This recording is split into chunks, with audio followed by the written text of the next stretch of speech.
Потребителей энергии становится больше. С начала года специалистам Центрального района электрических сетей поступило свыше 1500 заявок на подключение к линиям электропередачи. Чтобы выполнить их в срок, бригады монтеров работают ежедневно. На одном из участков побывал Дмитрий Макаров.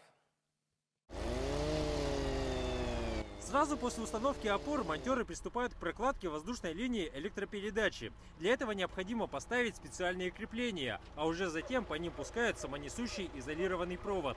Он гораздо безопаснее и надежнее обычного. Преимущество, что он изолированный, самонесущий. При ветрах, при таких сильных ветрах аварийных ситуаций меньше. То есть короткого замыкания, нету обрывов, меньше.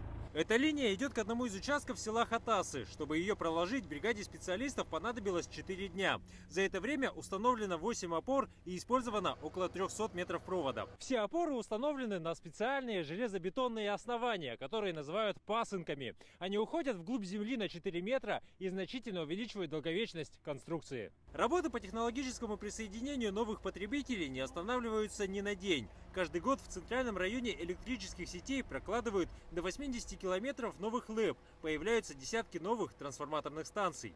Сейчас у нас город развивается в основном вширь. То есть у нас появляются новые объекты в Хатасах, в Табаге, в Нанамском тракте, вот тоже микрорайон Северный. Там 500, по-моему, участков выделено под расселением многодетных семей. И там также реализация мероприятий техпрессы выполняется на сегодняшний день. Только с начала этого года энергетикам поступило свыше 1500 заявок. Большая часть уже выполнена. Оставшиеся 150 находятся в работе.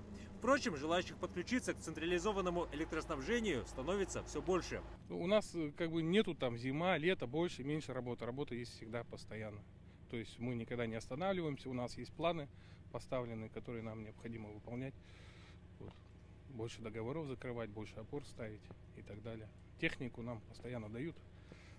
Техпресс это не элита, но техникой постоянно снабжают. Уже в ближайшее время работы здесь будут закончены, и потребитель получит заветные киловатты, а бригада монтеров сразу будет направлена на следующий участок, где их уже ждут. Дмитрий Макаров, Александр Князев. Вести. Якутск.